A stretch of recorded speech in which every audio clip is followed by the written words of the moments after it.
all our participants to week 72 of the weekend talk on safety, engineering, management, and analytics. The event is conducted under Azadi Ka Amrit Mahotsav, which commemorates 75 years of India's independence. Today, we begin with this beautiful slogan, Asatoma Sadgamaya, Tamasoma Jyotirgamaya, Mrityoma Amridam Gamaya. Praying to Almighty to lead us from ignorance to truth, from darkness to light, and from death to immortality. Now, let me welcome our dignitaries onto the virtual dais. We have Professor J. Maiti, who is the chairman of the center, Professor Obi Krishna, convener of the event, and our expert speaker for the day, Mr. Harish Champirena. Mr. Harish is currently the general manager of Adani Group Safety Team. He is an accomplished business executive with over 28 years of experience in leading the safety functions in diverse industries such as chemicals, steel, textiles, automobiles, cement, power and generation, and renewable energy. He possesses a strong balance of leadership and managerial competencies that consistently produces improved safety performances.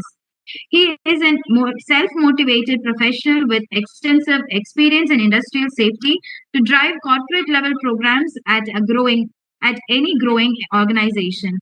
His current pursuits in coaching and influencing gives him an additional advantage, particularly as the roles are more of an advisory nature. CoE-SEA is very grateful to you for accepting our invitation and being here with us today, sir. Now I kindly invite Professor Krishna to formally welcome our expert speaker. Thank you, Swin. First of all, I'm very happy that Harish is here as the weekend speaker. Adani Group is a very, very fast upcoming group in the world. And people like Mr. Harish and team are making Adani Group make it possible to go very fast. I'm very happy, Harish, that with your vast experience like your group has got vast businesses within the group, you also have vast experiences across many industries. So you are here today to speak in our weekend talk, and I'm sure the participants will be very well benefited with the experience which you there with the knowledge which you share on incident investigation, which you say is art and science. It's a new word we have seen for the incident investigation, art and science. So we are very eager to listen to you. So Harish, this is to you now. Thank you, sir, and thank you entire CoE-SEA team, those who have given me an opportunity to share my experience learning from the 29 of industrial journey. And I'd like to facilitate the participant to just understand the quality of incident investigation is nothing but art and science. So, sir, you rightly spells out, it's a really innovative word, how we can make this incident investigation process, very fruitful and quality of incident investigation. So let me share with my screen.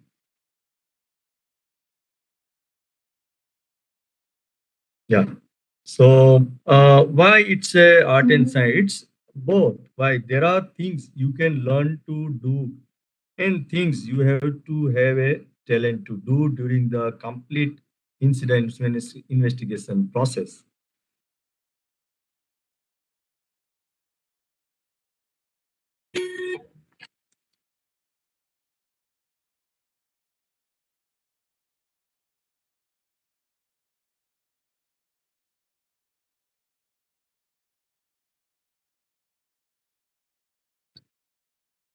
I hope my slide is visible on your screen.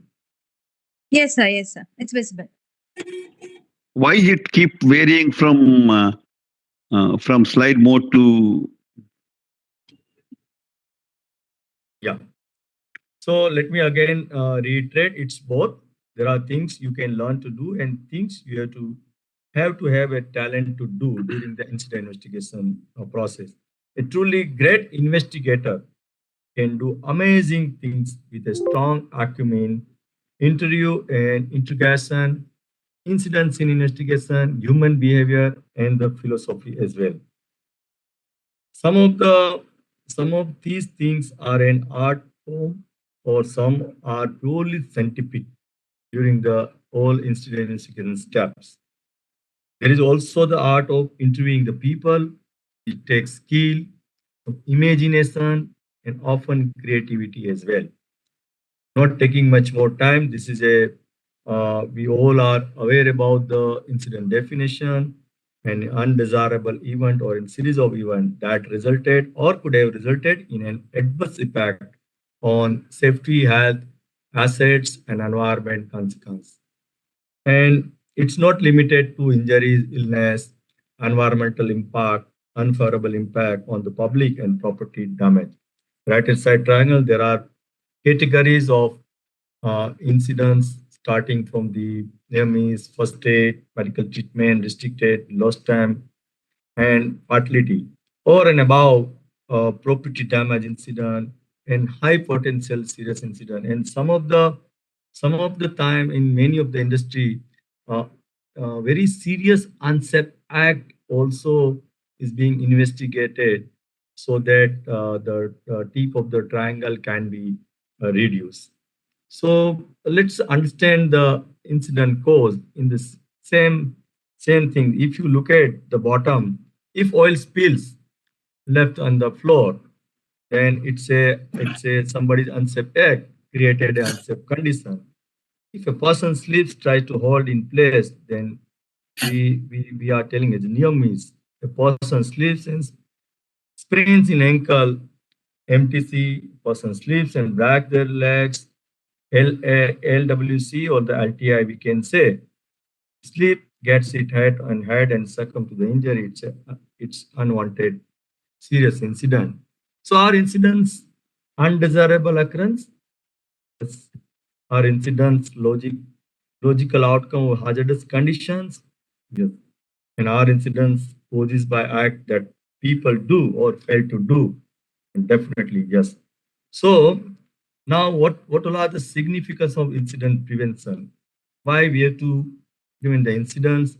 First of all, it's a moral and social consideration inherent in any civilized society is the expectation that people are valued as individuals and that they will be protected all the time wherever they are, whether they are in the home, they are in the society, on the road, or in our uh, industrial premises. Definitely, economic consideration. Last but not least, it's a big legal implications are there in the industrial incident as well. So now, moving ahead, the purpose of incident investigations and corrective actions are.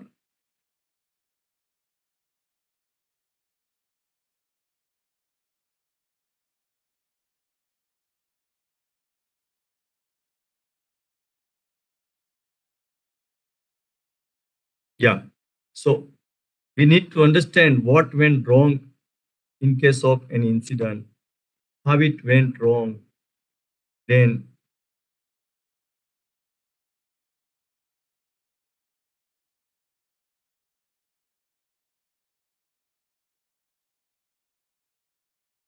why it went wrong, what is to be done to prevent it reoccurrence, and what did right. Sometime during the incident investigations, we can come to know that what exactly people do rights. It's some of the positive actions also we could see during the incident. It's not a blame game. It's a benefit of again further again we need to elaborate more how it's benefited the while we are investigating the any incidents.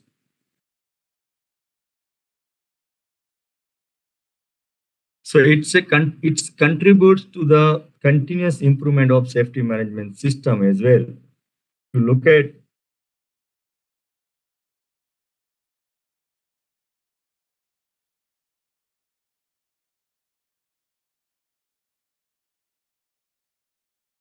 sorry. Let me close this. My another as the um, Are you facing any problem in sharing? no. Let me share from my laptop. No problem. That will be better, sir.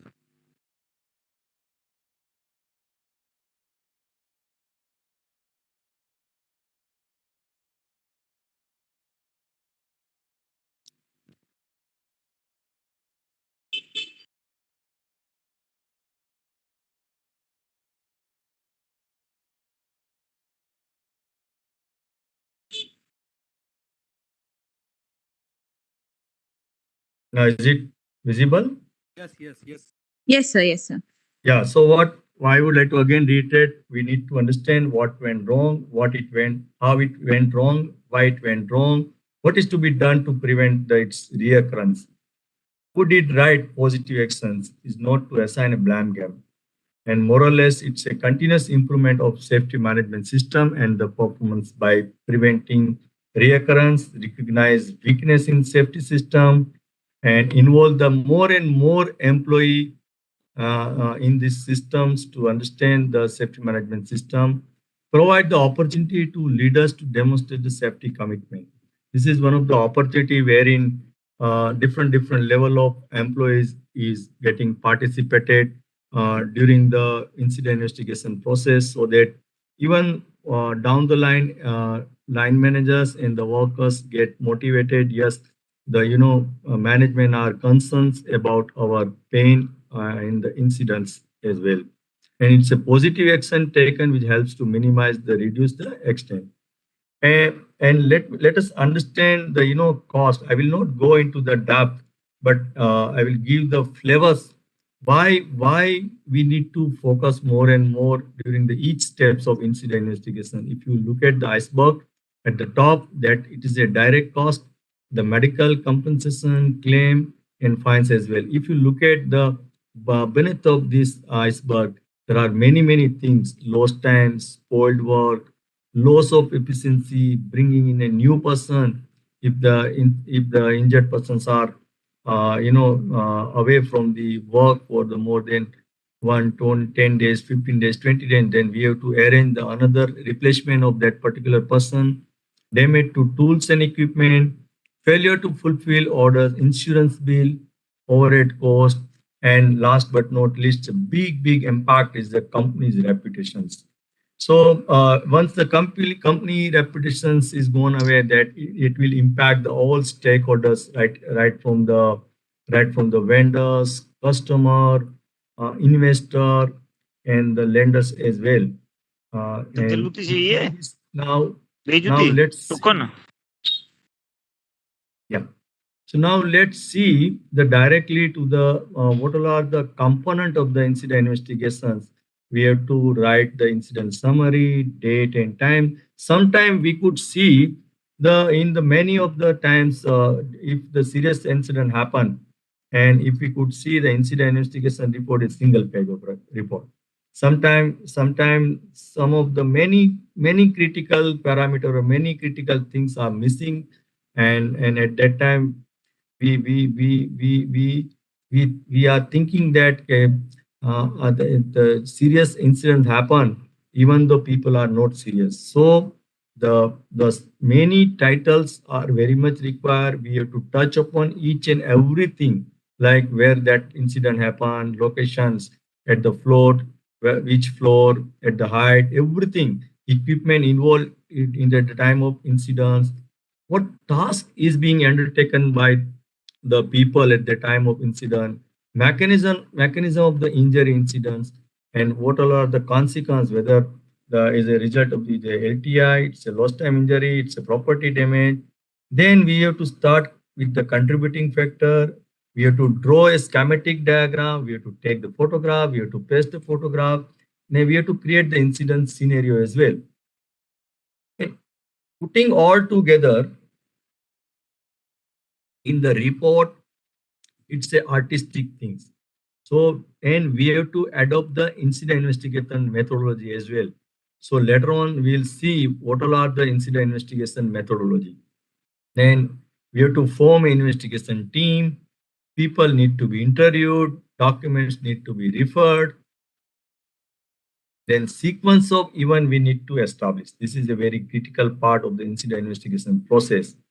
We sometime in many of the incident we have to we should know about the what went wrong with that particular fellow on last week, even at the home, even in the society, even in the previous shift, what went wrong, the possession of that all incidents part we need to understand and we need to check as well. And at the time of incident, what went wrong, post incident, how they have respond and report that incident investigations finding, immediate cause, root cause, related issue also we need to identify. And there are many techniques of the RCFA here, recommendations, kappa report and everything. So now let's see the how artistically we have to approach the incident investigations. So reasons for the incident not being reported, there are so many reasons. One of them is lack of insight or motivation. So people are taking sometime very lightly. If you look at one of the example, I would like to give you that.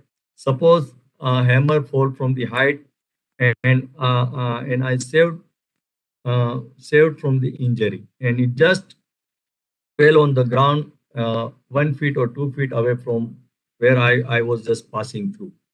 So sometime now I took very casually, oh, I saved from the injury. Now it's not required. Why to report and why to do? There is no any benefit. So many things.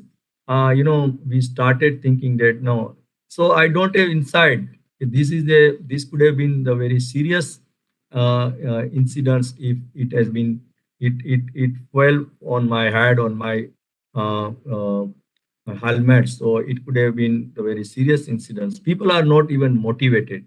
There is lack of responsibility. Why should I report? There are many people they can report, and just I walk past from that particular undesired event or the near misses. Fear. Sometimes many of the organizations we could see that the fears of reporting. If I report, then my boss will, uh, will shout me. Why you have reported? So many fears are there, and hesitant to spoil the company's incident record. Oh, nowadays I have achieved 200 days incident free, and this has happened. I should not report because my company report and MIS will spoil. So many contributing factors are there where the people are not even reporting the near miss or many serious incident also we could see in that kept beneath the carpet. Absence of reporting and investigation process, fear of poor personal image, and there are many reasons the people are not reporting the incidents. We could see some of the this. We need to understand the incident causation right from the left to right. If you go, there are combination of failure of causes which lead to an incident, starting with the unsafe act, which is generally is an immediate cause of incident, an unsafe condition which supports higher consequences are really symptoms of management failure. And it's a start from left to right. Dominoes theory are a simple representation of this failure. And incident investigation is totally reversed. It attempts to discover the failing as well. So what exactly that domino theory? Lack of control. As a result in organizational system failure, which are often termed the root cause of the incident. And common failures are inadequate safe system of work. In most of the incident, we could see these all are the common failure: absence of OHS standard or inadequate safety standard, lack of support and resources.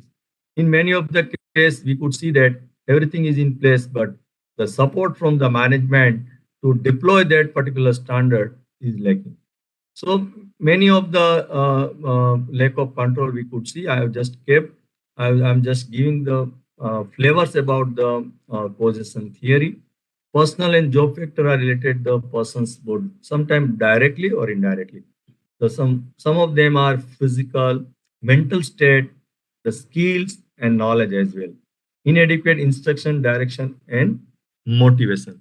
So sometimes we are missed to give the proper instruction. We thought that they understood it's a daily job. Why should I instruct them daily? Why should I give the direction? Why should I talk daily for the repetitive task?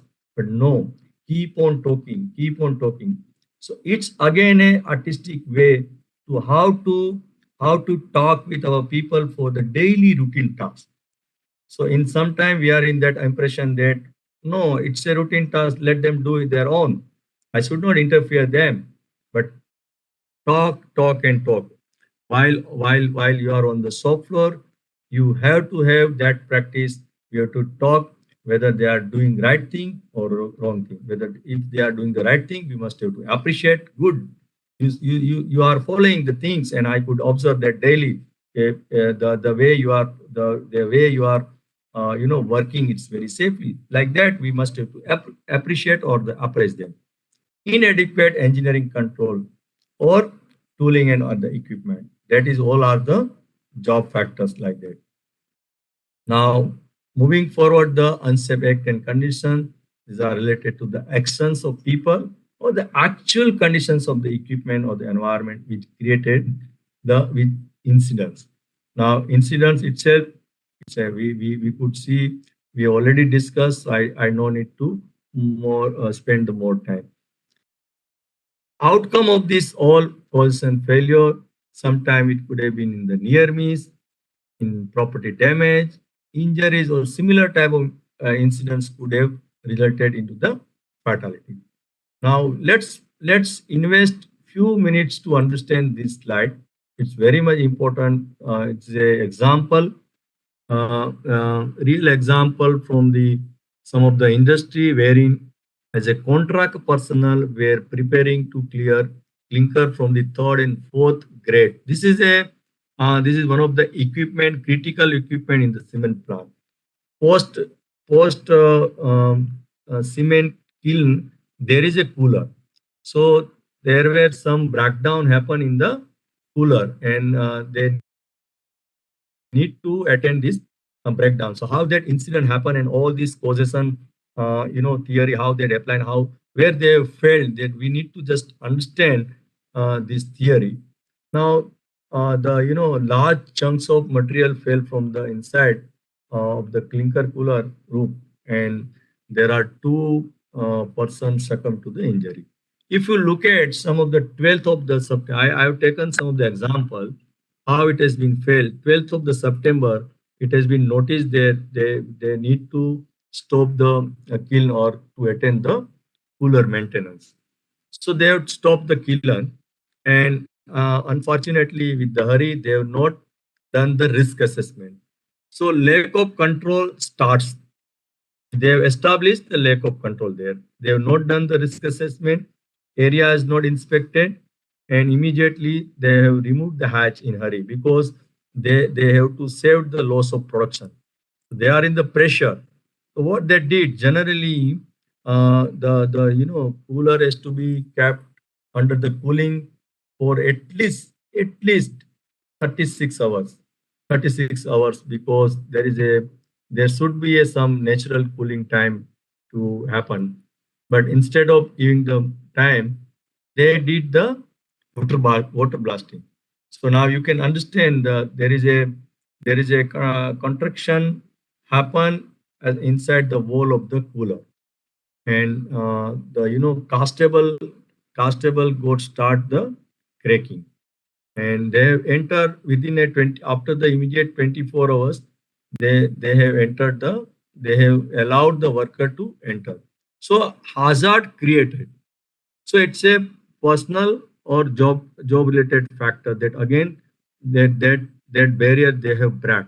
Hazard created due to fast cooling of the refractory material got in stressed, and the worker enters. They have started the cleaning of the material. So unsafe method or the unsafe act they have started. Why it is unsafe act? Because they have not allowed good time to get that cooled naturally. So there is no even though they have entered, they have not provided the rigid support or the protection inside the cooler, where the chances are there, the falling of the loose material about the worker. So they have not provided any cage protection, or they have not provided any rigid jali type or any scaffolding materials, so that if any of the loose material fail, that protect that worker. So they have failed to provide the some of the support or the, so that area is now totally unsafe and unstable. So if you look at on that, this is all real time, and that incident happened in the one of the industry. There, that's the reason I have just kept this incident over here.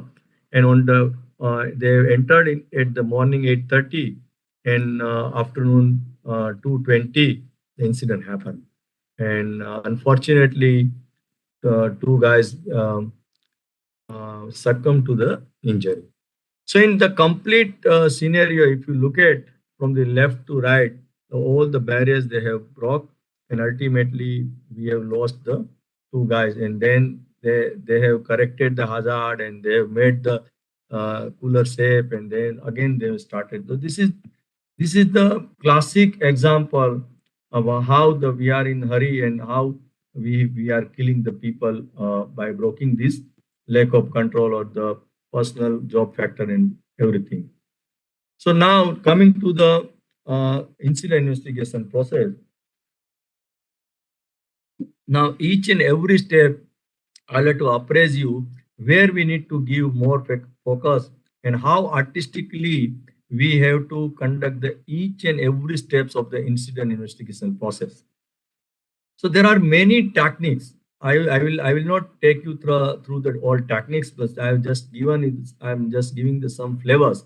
Very simple technique is a YY tree, RCFA, poultry analysis, tripod beta, taproot RCFA expert. In nowadays, in many of the organizations, they have adopted the taproot RCS software. I will just give you one or two slides of the flavors how they are using the taproot for the RCFA. Then strength of defenses analysis, fishbone, and there is again I would like to appraise you the simple technique of YY, wherein the most simple, while tripod beta is the very extensive technique and covers the all aspect of the incident, wherein YY, unsafe act and unsafe conditions are there. Effective and failed barriers, we could have to identify some of the missing barriers, contributing factor, and in the last, latent failures. So these all are the few techniques industries are using. Now, very important things, but what should happen before investigation begins? So there are 5 W's, 1 H.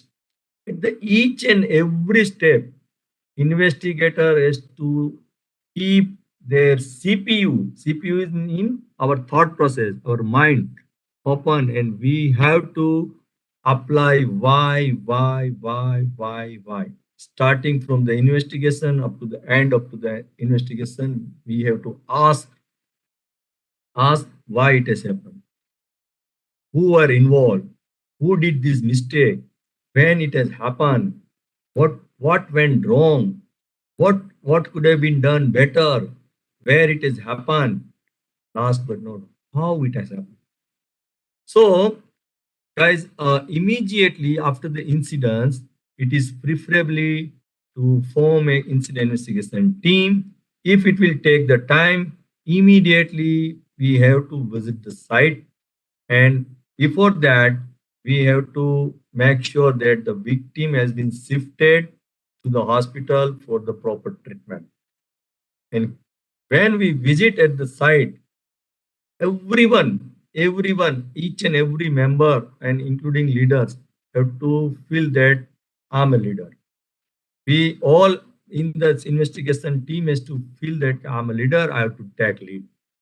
We should not think that a leader is there, the incident investigation leader. We should not wait for the leader to tell us, no, you start investigating or you start this activity.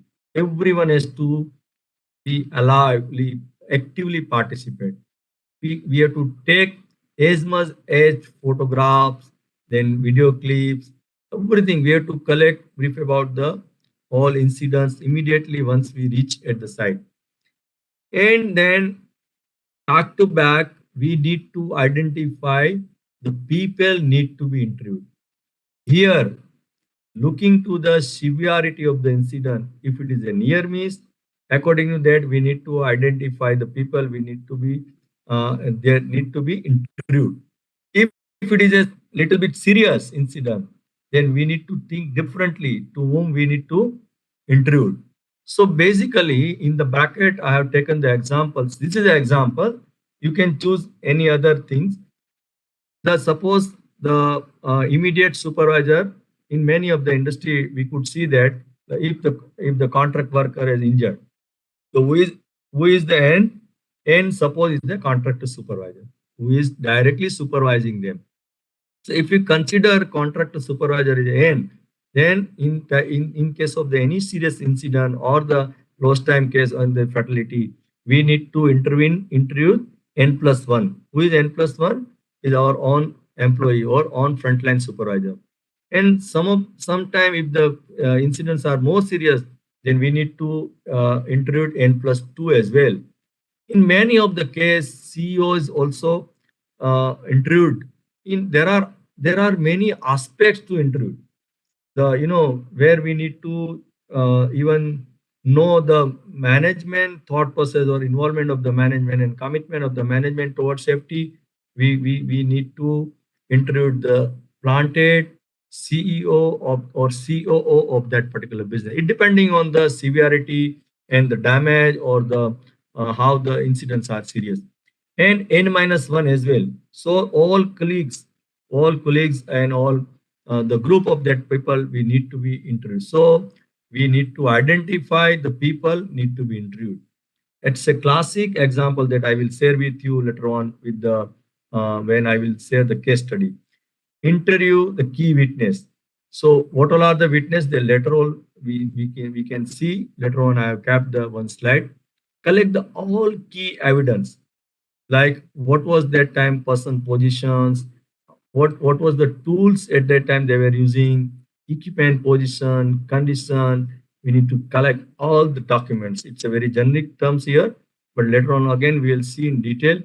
And many of the time we need to even collect the doctor's opinion, those who are on duty and those who have given the first aid inside our premises, or else if we have shifted to injured person to the that particular hospital, where also we need to interview the doctor so that we can come to know that where exactly that injury happened, what was the profile of that injury. So everything we need to collect the data and talk to the if possible when the treatment has been over or the if the injured person are comfortable, then we need to also interview them as early as possible.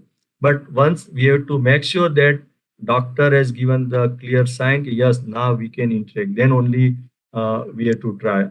Till that try, we cannot contact or we cannot interview the injured person as well. Communication to key stakeholder within and outside of the company. It's need to be immediate and barricade the area and disturb for the inspection by the team. So that all steps we need to take immediately. Now, what all are the role? Again, it's a scientifically, it's need to be understand what is the role of the incident investigation leader. He has to direct the he has to give the direction to the investigation team. He need to communicate and liaise with the stakeholders. Who all are the stakeholders? Top management is also a stakeholder. Sometimes union people are also a stakeholder. Sometimes our workers. All these all are the stakeholders. So he is a key person. He need to communicate and liaise with the stakeholder. Sometimes with the external party as well. He has to assign the duty. Hmm.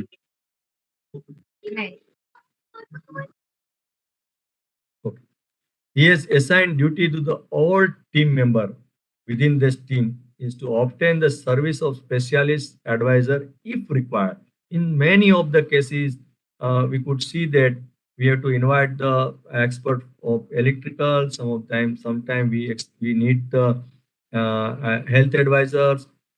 Many specialists are required. We need to even he has to invite them, schedule and coordinate the investigation activity and resource. This is very much important during the investigation. Suppose if the serious incident happen and these investigations need to be conducted for the 6 and 7 days, sometimes week long also. So he has to schedule complete visit. He has to see that all the members are available while during the investigation. In many of the case, we could see that out of the if the 4 people are there in the team and 1 or 2 people are very much busy, so they can assign or they can offload their duty and they can say that yes, no, you carry on. I trust on you, and later you just brief me. So people are like that. So the leader has to make sure that everybody's are available all the time till the investigation is over. Then he has to supervise the preparation of the investigation report. He has to brief daily debriefing to the management on the team findings. And the team leaders should be properly trained, competent in applying the incidents fact finding, and he has some knowledge about the analysis tool as well. However, we have to later on again we will see while forming of the incident investigation team, we have to invite one of the RCFA expert person in that particular team as well, and he should have a previous experience sometime in the comparable scale of investigation. He should have be the skill in effective management of a small investigation team, be able to act as a liaison. With that, we talk as uh, about that. Now, what team members should not have? They should not have the supervisory control over each other or of the work site involved, and the members should not have a potential for conflict of interest with the investigation outcome. All members must be willing and able to devote the time necessary to the assignment. So we again, it's a. I would like to appraise you. We have to make sure that management is to make sure that all the member are given the comfortable time. They cannot be disturbed during the investigation process. They cannot disturb more. And the team role is to activate participation as he is the leader of the team ally. So this ally word is very much important over here. If if you are watching the live match on the TV screen by sitting in our room or in our bedroom or in our, then it's a live. So sometime now we could see out of this all 4 5 member, one member is always looking at the looking at he's just looking. Krishna sir, the co-host. Ashi sir, are you there? Yes, I am here, but I am not able to make Krishna sir co-host because you are the host of this meeting. Okay, wait. Either you pass me this one, otherwise you have to make it. Yes. No, I'll give.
Sween, Yes, sir. Harish has joined twice. Because he has joined from his tablet and also from his laptop. Later on, we can see in detail. Another thing is people, those we need to intrude. Third is paper. And then we have to determine the cause. And finally, there are action management. So if you look at the sub phases of the top phases, we have to first and make sure that the injured has been shifted to the hospital or for the treatment, and then we have to take a control on the particular scenario. And we need to ensure that we have established the investigation team in time. In many of the cases, we could see that the serious incident happened and safety professionals are behind the management. Sir, we have to form an investigation team. Okay, we'll see. In many of the industries, we could see like that behavior, but no. As soon as possible, within a half an hour or within an hour, looking to the severity of this incident. If it is a first aid, then we can arrange, we can, but serious first aid where the that particular incident could have been resulted into the very serious or the fatality. So first aid cases, sometimes near miss cases. So looking to the severity of the incidents, we need to establish, we need to form a incident investigation team as early as possible. Then by for getting the fact, we have to visit the site and review the complete scenario. Then we need to interview the people or witness. We have to gather the data and establish the sequence of event under the fact finding process. How to determine the causes, list the critical factors. Any one of those could have avoided the incident. These all are the critical factor of that particular incident. Then identify the unsafe air condition, and finally we can do here. I have taken the simple technique is a YY. Then from the YY, there we have to verify the all steps of YY with the from the fact those we have find from the 3P. Then we have to give the finding. We have to list down the finding. How we have to list out that we'll see during the detailed investigation report. And action management, identify the correct action, complete the incident report, and post incident and follow. Now let's take the initial response first. So how we have to act upon the initial response, it is very much important. The initial response to any incident critical to ensuring personnel are protected and the area is preserved to enable the investigation can perform correctly.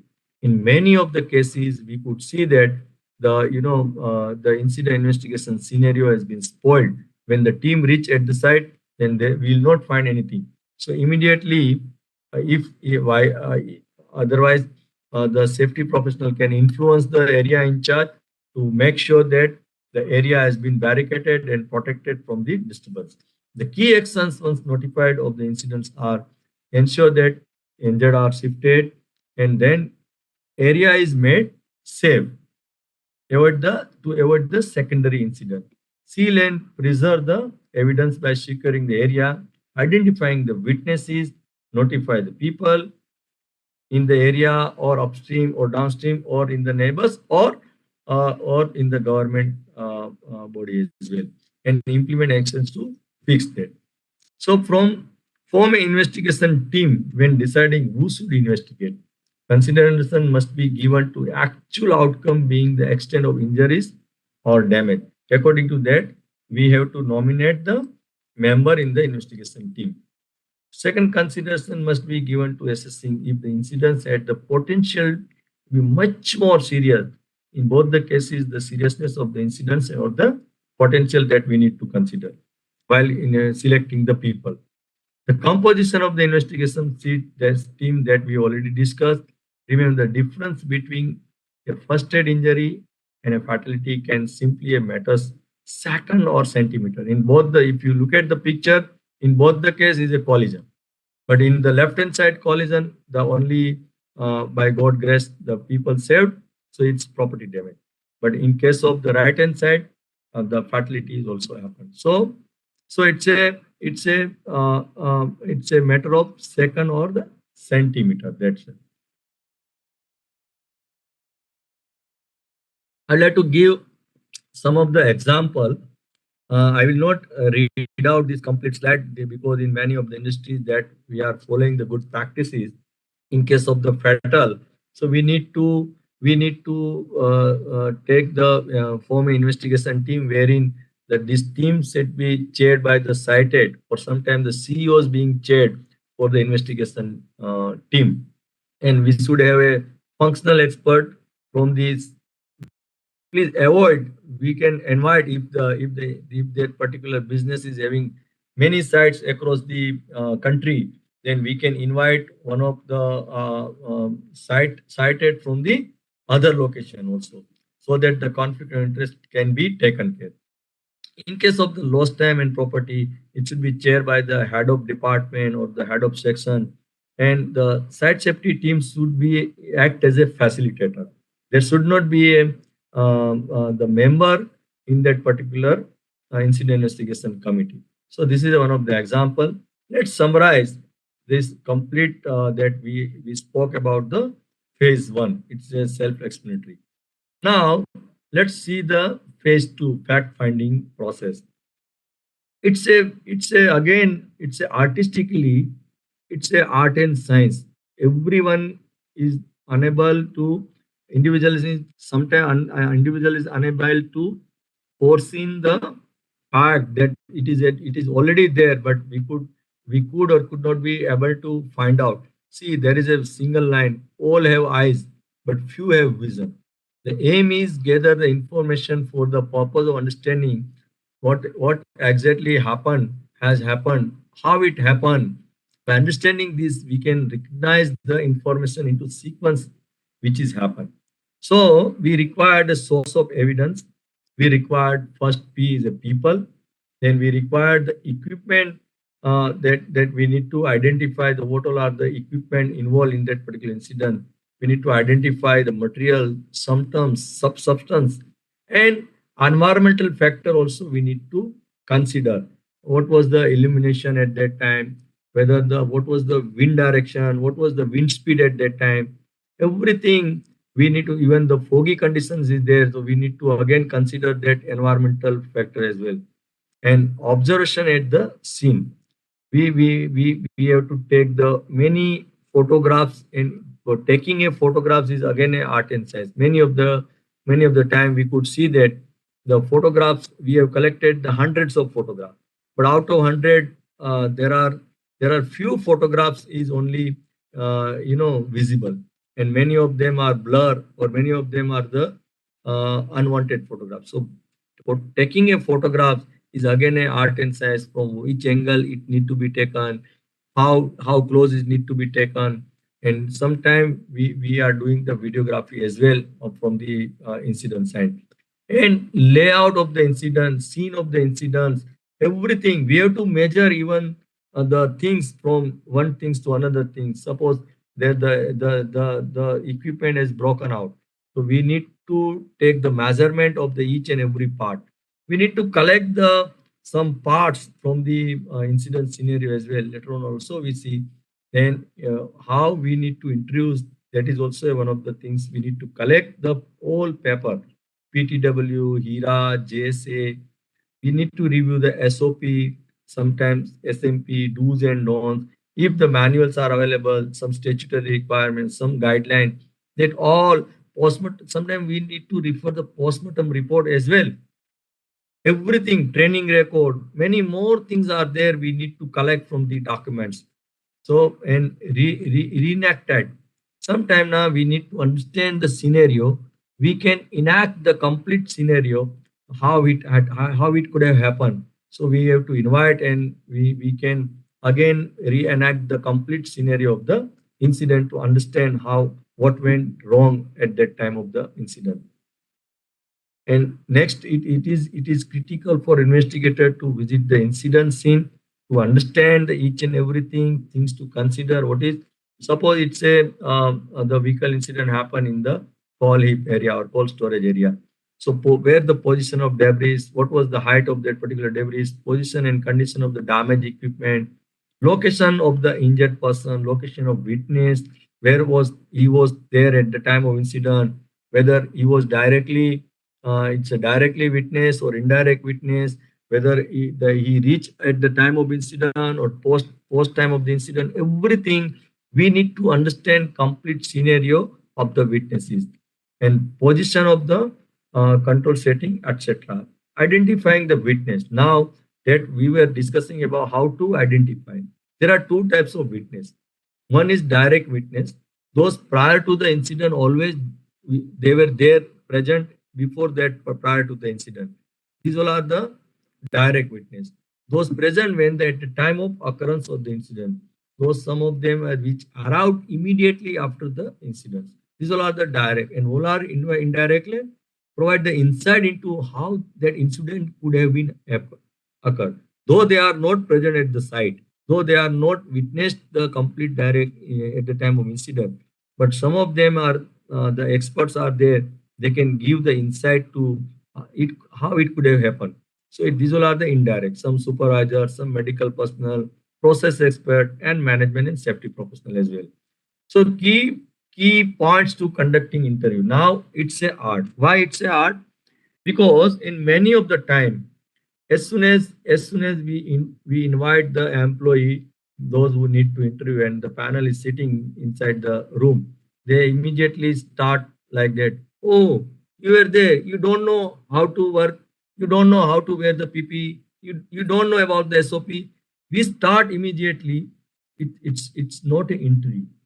It's not an interview. So please avoid such type of police giri. Now, first of all, introduce ourselves. Yes, I'm Harish here. Why you have been invited here? So we have to appraise them very politely. So this is one of the example. Just I'm just sharing with you. And many of the time I have interviewed during the many of the incidents. So if the contract worker is there, so they are in the fear that what they are going to ask, how they are going to scold me. So like that they are entering into the room. Please be seated, be comfortable. And if the water is there, then you can offer the water. Please have a water. Please seated. How, what is going on, like that we have to make them comfortable first. We have to make them comfortable, and we have to just ask them why you have invited here, because we need to just understand. We are the people. We don't know what went wrong at the time of incident, or you know better. You are working on the shop floor. You know better. You can give some of the clue or insight to the management, so that reoccurrence can be avoided. Like that we need to appraise them first. We need to make them connect. We need to give the comfort to the people those need to be interviewed, so that they can connect, they can up now with the heart. Yes, I'm here, nobody is going to pressurize me, and explain the reason why you have been called for the interview. Because the management felt that there is some lapse in our management process, or the safety process, or the in this design. So please, friend, I need to understand from you how we can avoid the such type of similar incident in future. Like that we have to provoke them. We have to ask the open question.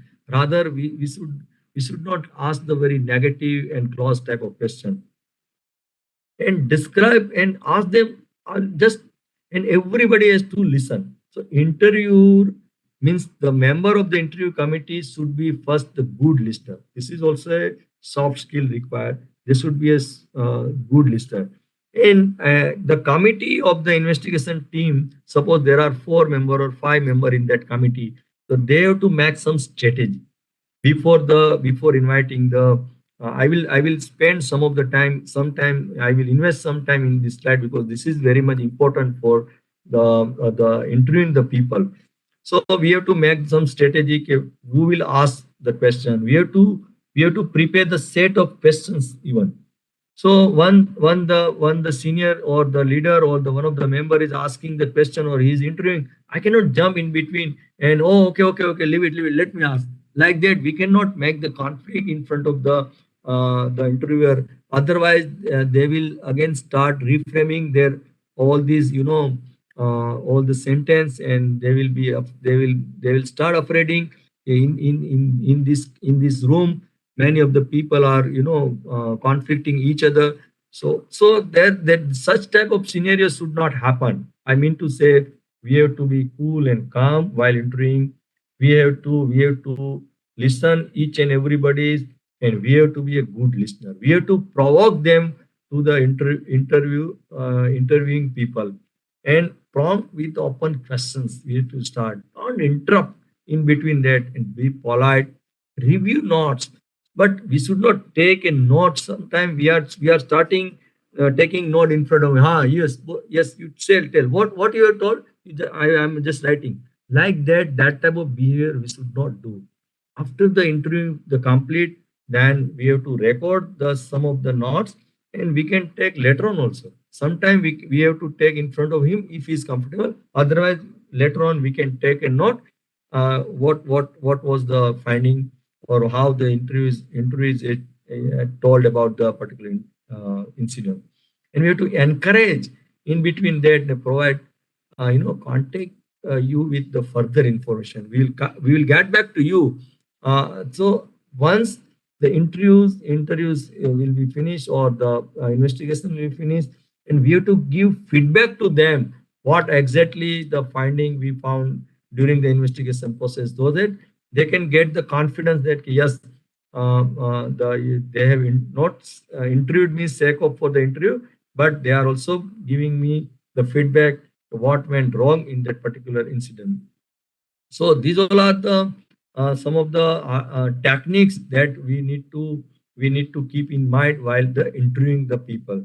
The aim is to interview all direct witness as early as possible. In many of the incidents, we could see that many of the time people are interviewing after 4 days, 5 days. Till that time, people got get people may lose their even memory, or sometimes they can reframe, they can come into the influence of the others. We have to explain that the purpose of the investigation. We have to be prepared. We have to record. We should have to cross check everything, and always you have to use the open question as well. Then we have to prepare a sketch, some of the position of the injured, some of the markings, safety devices, many of the things that we have to collect, that we have already discussed. We have to gather the photograph. Yes, we can take the sample of the that broken part as well. In one of the incidents, I have found that there was a bolt broken during the incident, and on the bolt they have written that 40 tensile strength was 44. So we have collected that broken bolt, and we have seen to check the profile and to nature of the broken part. We have all this bolt into the NABL lab, and surprisingly, we found that that bolt breaks at the 18 tensile strength. So many of the aspects that also we need to consider while collecting the evidence from the show floor. So these all are the some of the things that we need to gather. There is a range of information or the documentation, maintenance record, attendance record. Some of the time we need to see the purchasing, from where we have purchased that, then past incident record, manufacturer detail. Sometimes the what the OEM given into that particular, whether the quality assurance has been done while receiving the material or not. That also we need to check. Job safety analysis carried out or not, material safety data sheet available or not. Many of the things that we can collect from the incident site. So these all are the again some of the incidents that I have kept over here. And summary of this phase 2 is to this phase is a very much important to the investigation process. If fact or evidence is omitted, then it cannot be assessed, and if necessary, action. That we have to gather this complete data from 3P, and we have to do the observation, conduct the interview, and collect the all fact finding. Now it's a time to determine the cause. So first is to establish the incident event, how it has happened. No, there are maybe two events within the incident that also we need to note down. What was the gravity if the object has fallen? What was the gravity that at the time of that it has fell down? Then all these physical conditions, how to establish the incident event, that is also very much required. So gravity, physical, some of the mechanical part, human intervention, then electrical, chemical, and thermal as well. Now determining the cause, the identifying the critical factor that involved into the incident. The critical factors, some of them are those aspects which had to be present for the incident to occur. Some of them factors, those removing one of these factors may have prevented the incident from actual taking place. These all are the some of the critical factors. Now I will directly take you through the YY analysis. I will show you how this incident how happened. I will show you the 3 case studies over here. And I will just appraise you how we have conducted the viva analysis. So friends, I will show you right now one of the case studies.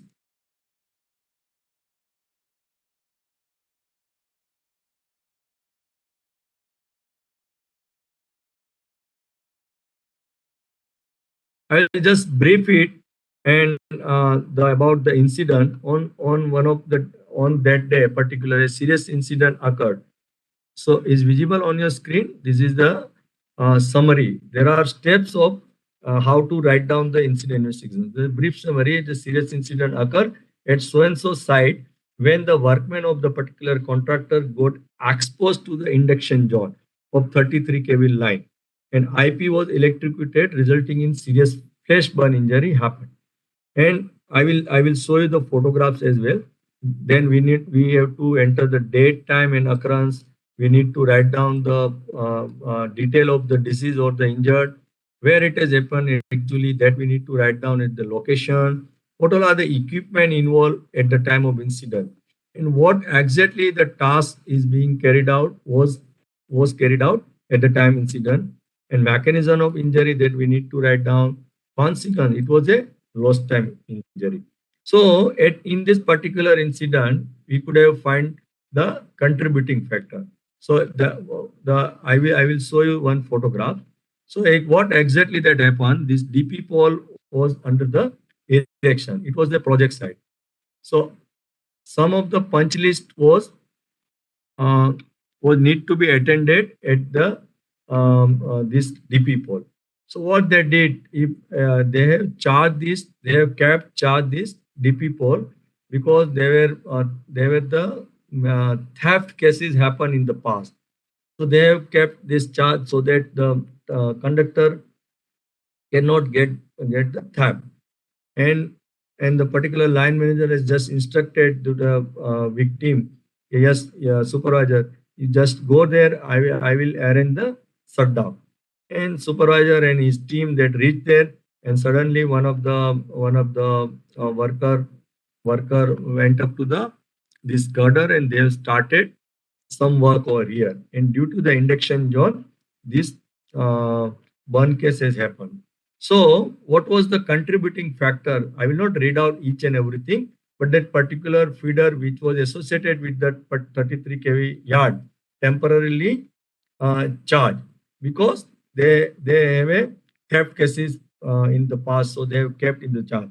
And quality control team was not involved for final checks because the once the quality control team if involved for that particular final check, then they will not issue the final certificate unless and until this all these punch point is got clear. After charging the electrical line, HOD electrical and team of that contractor reached at and found isolator was not fully open. They have a isolator at that particular DP pole so that they can isolate once the even the maintenance is required, they can isolate. But that at the time of commissioning, that isolator was malfunctioning. The alignment of isolator was pending. Hence, they have tried to just close it 100%, but it couldn't happen. Inadequate communication by the electrical department regarding malfunctioning of the isolator. So they have not communicated to the management that this isolator is not working, and they have kept the open. So on so and so morning, job planned on the DP yard, and it has been told to the group that you just please reach, and we will get the line isolated. Based on the instruction, contractor supervisor and his team reach. While on reaching of the contractor supervisor immediately, the permit also has been given to that particular group. So, okay, you just go there, and this is the permit, and we will get the isolation, and we will inform you on the call so that you can start the job. So it's a which lead to the confusing communication amongst the worker. Okay, this permit also issued, but isolation is not taken. After receiving the work permit, contractor workers started the job, but they forgot that there is already charge is there and their line has been not isolated, and person got electrocuted. So the we need to write down the investigation methodology as well. So inspection of the incident location, this is one of the first step. Then one-to-one interaction with the all identified people. These all are the methodology also what we have adopted that we need to write down in the report as well. Review of the related drawing and or DPR drawing, sequence of event established, reviewed the work permit, HIRA, JSA, SOP, TBT, and service order, and also we have checked to just see that the pre-qualification process, the contractor is clear or not. Then contractor qualification, performance evaluation, training record, and review the past record of the all concerned people, those who have directly or indirectly involved. Here I have removed the name of the person. Otherwise, we have to enter the team, who is the leader, what is his designation, everything we need to write down over. And we have to list down the people need to be interviewed. So in this that case particular, we have interviewed the well number of employee on from this software. What all are the documents that we have referred that we need to write down? Contract agreement refer, training record also referred, PTW, SOP, quality of inspection, mail communication that happened before that, that also everything we need to write down on. Then we need to establish the sequence of event over here. Then we have to write down pre-incident, what was there, that also we need to write down. We need to write down incident, post-incident, and finding. So friends, while writing down the findings also, we need to bifurcate in these 3P again. What was there while the physical finding? So how we have captured the all physical finding from the software? Incomplete DPR means what exactly that mean? Incomplete fencing work, cable grounding work was incomplete, HT cable connection to the DPR pending, alignment of the isolator was incomplete, no signboard, transmission line associated with that particular DPR was temporarily charged. So everything, whatever we observed during the physical fact finding, that we need to write down here. Then frontline engineer posted in the some message in the WhatsApp. Also, we have checked the all mobile messages, all completed status. Means they have not narrated the what all are the punch list. They have a more than 84 items are there in that particular punch list, but they have given the clearance all completed status. So people should not know what all are the particular punch list has been completed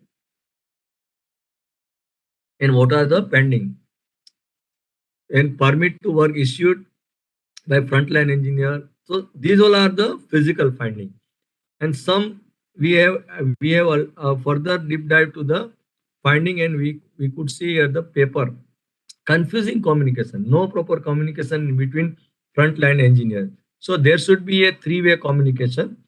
There are process of communication matrix form n that we have told. N means contractor supervisor, n minus 1, n minus 2, and contractor supervisor not found in that particular process. Then what all are the finding from permit to work, JSA, standard. These all are the finding that we have listed down. And from the people, what could have what we could find here, that also we have written over here. Then we have written the immediate cause. But friends, we cannot write the root cause unless and until we complete the YY analysis or any RCFA technique, whether it is a bow tie, whether it is a tape root. We need to first conduct the RCFA. Then only from the RCFA we can write down the root causes. So I will show you one of the example over here. It's a very simple technique. In many of the industries that we are also using the YY analysis. Suppose how to write the first event. If you look at here, the first event is the LTI happened, and due to the electrocution, burn injury happened to the injured person. So to happen the any event, there must be one or more unsafe act or one or more combination of the unsafe condition as well. So in this case, we have to check every time. Suppose by when we are writing the second line, the all probable things. So while preparing the YY, we should not be, first of all, in the conclusion stage. In some of the case, we could see that within the team they are just telling, I know very well, you just write down here. I know this is the only reason. No, we should not influence like that. We have to put all probable things over there. Why that burn injury happened? Due to lightning. Due to lightning, that burn injury happened. But our findings is not supporting us. So that we have put the cross. Electrical arc flash occurred. Yes, we could found during the findings the arc flash happened. That's the reason the burn injury happened. So if it is right or wrong, we have to ask question to the each object over here. Suppose I have written here electrical arc flash occurred. So we at that time we have to ask that particular sentence. So what? Burn injury happened. So always from the if I am putting here the sentence electrical arc flash occurred, we have to ask that so what. So always we can get the answer from the top. Burn injury happened. So it's the right things. So how to cross check? Just I am appraising you. Then if the due to fire occurrence that burn injury happened, no. Due to self emulsion, no. So we have not found that this or everything. They just electro arc flash occurred. So why this event happened? Arc flash. So IP body part enter into the induction zone. So it was the unsafe condition present at that time. And what was the this IP condition? IP body part entered into the induction zone. It's unsafe act. But what was the condition? Electrical live part or induction zone was available. So there is a combination of one unsafe act and the condition. That's the result. The event has happened. Then we have to ask that IP body part. Why IP body part entered? IP was working on the horizontal channel. Why he was working? Because he was attending the pending job. So why he was attending? Because he was told by the supervisor. Now the confusing stage happened over here. So why he was told by the supervisor? Because it was confusing communication, wherein contractor supervisor received the inadequate communication, both verbal and PTW. So why it has happened? Because there was no inadequate verbal communication happened and inadequate PTW issued. So there are two whys are there. Inadequate verbal communication, wherein between HOD to engineer, contractor supervisor to the IP. So all complete chain fails while the communication, wherein no clarity about the task to be performed, at what time test need to be performed, and how it is to be performed. So here also they have written the some of the recommendations. So I will not go through the each and every recommendation right now because it has been there in the table given under the incident investigation. I am just appraising how the YY is to be carried out. So inadequate PTW system, inadequate, why it is inadequate PTW system. So if you see here, there is a route given to here. They have not implemented the organizational level PTW system over here. So friends, we have to see and we have to ask the why to the each and every component here, and we could see the how this YY has been prepared over here. So it should be looks like this. Sometime we could see the YY sake of the doing, and they are not even identifying the physical, human, and the systemic factor. I'll not take you through complete YY. I'll just give you the flavors. Electrical live part or induction zone was there present. Why? Because incomplete DPR was charge condition. It was in the charge condition. Why? Because isolator was in the close condition. Why? Because isolator was malfunctioning during the operation. So everything is now laid down to the poor workmanship and planning activity. So again, there somewhere we need to fix the accountability as well.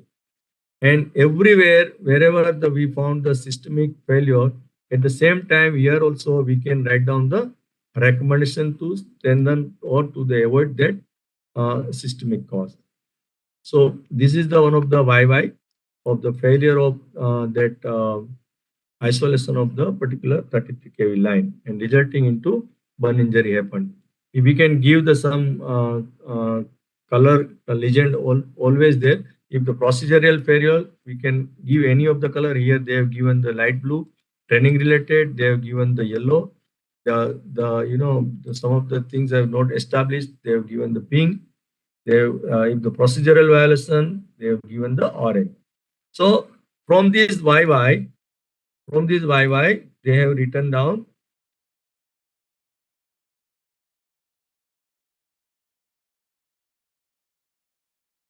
the root cause. So for root cause or negligence of part of the management team which lead to failure. So this is one of the root cause.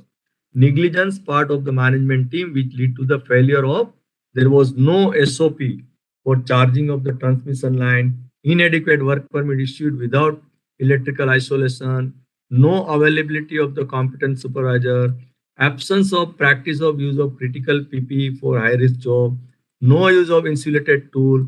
Then communication matrix. This is one of the most important thing in many of the series of incident. We could found that the communication matrix is not there. To whom to communicate, to why to communicate, how to communicate, when to communicate. That we need to identify and establish the communication matrix for each and every activity. And about the malfunctioning of the isolation while allocating the task, and some of the related issues also they have identified. So here they have given the recommendations. Some of the recommendations is management related, some of them are procedure related, some of them are the training related also. And process of HERA and JSA need to be strengthened. Development of the standard operating procedure, the standard operation procedure they have found inadequate. Installation of the line supervisor, and finally they have applied the consequence management as well. So they have given the complete set of recommendations for you. So friends, these all are the some of the example of the incident investigations they have carried out on the shop floor. And last but not least, we have to write down the action management, wherein we have to write the corrective action. These are the actions which need to be taken into the correct, instruct the, some of time the instruct the personnel, repair, replace or equipment, improve the work area, then preventive action. While writing down the incident investigations actions, we need to we need to we need to see all these effectiveness of the investigation. Means all corrective and preventive action must be lead to all or any one of the following. We have to start everything with the engineering intervention. Sometimes technological change or is required in the current technology. Review and updating the current standard, creating the new standard, specific new if the new trainings are required or not, retraining required or not, skill development program, specific PPE if it is required, and last but not the progressive consequence management. So if you look at so this is the one of the study carried out by the US agencies, and once we are giving the actions on the elimination, so it's 100%, where we need to give apply the low effort. If we are giving the recommendation on substitute, it works 75%. And all the engineering control and all the administrative control and personal protective equipment, it's the less effective. Less effective engineering control is the more effective, but combination of all these things, engineering, administrative, and personal protective equipment control is, then we give the in the combination, then it's a more effective. Hari So, sir, yeah. sir, sorry to interrupt, but can we wind up soon because it's 9:30 Yeah, it already? is already over. It was the Okay. last phase section, and this is a summary. Yes. So Yes, sir. Thank you. now no need to this elaborate. And see, this is the last slide, and these all use case studies already I have explained. And I wanted to just give how the investigation report is looks like.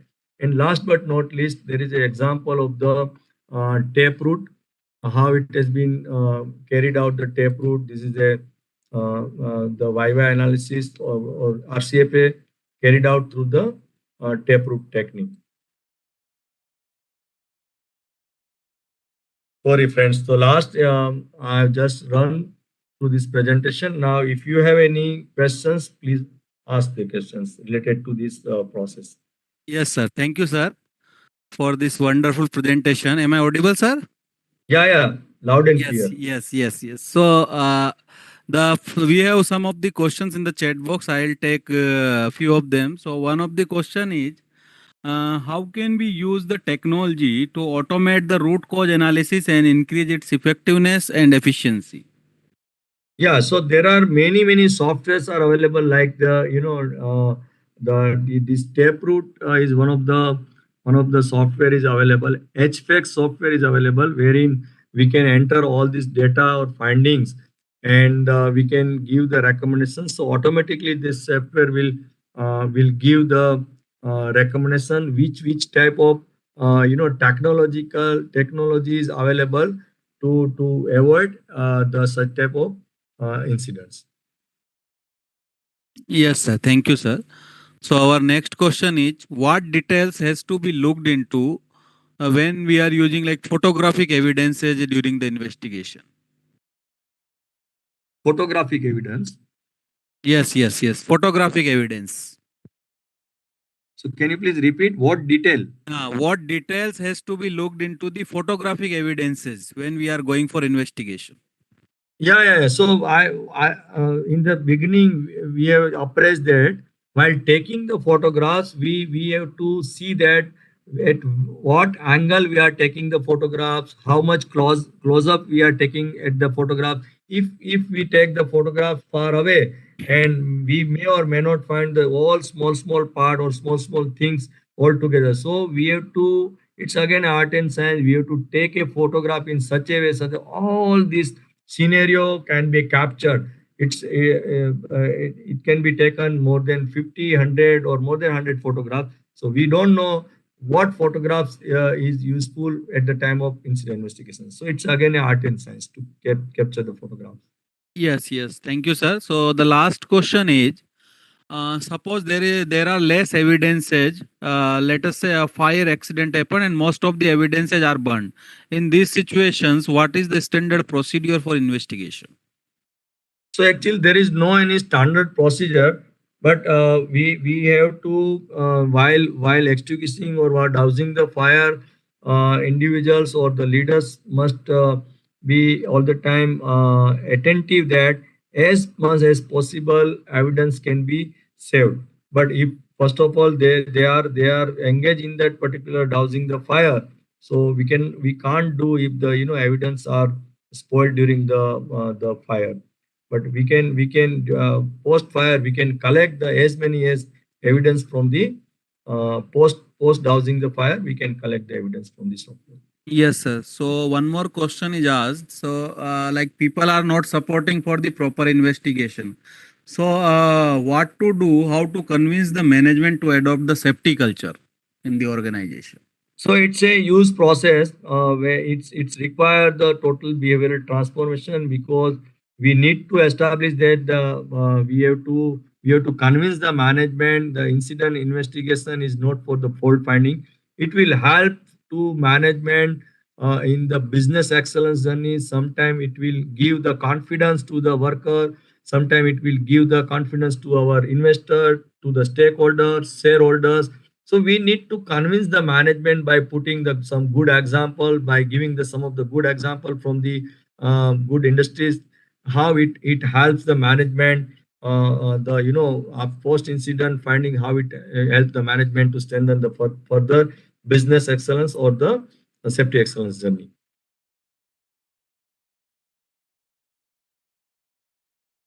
Yes. Yes, sir. Thank you, sir. Uh, one more question came. So, how long it take to complete an incident investigation? It depend on the severity of the incident. If it is a first aid case, then it can be covered within a 2 or 3 days. If it is a fatal case, then it may run up to the 15 days as well, because we need to collect more and more data, we need to interview more and more people, and we need to brainstorming amongst the whole team. So it depending on the severity of the incident. Yes, sir. Thank you, sir. Thank you for nicely answering all the questions. And on behalf of CoE-SEA, I really thank you for delivering this wonderful lecture as well as explaining the entire incident investigation that you are conducting in Adani Group. And it was really wonderful, and definitely participants are going to be hugely benefited from this one. So thank you once again, and I also thank all the participants who have joined and making our program successful. So thanks a lot to all the participants as well as all the moderators of the programs. So thank you, sir. Thank you, All the participants. We will meet in the next week with an academic speaker. Thank you all. Thank you, sir. Thank you. Thank you, Thanks a sir. lot. Thanks a lot. Thanks.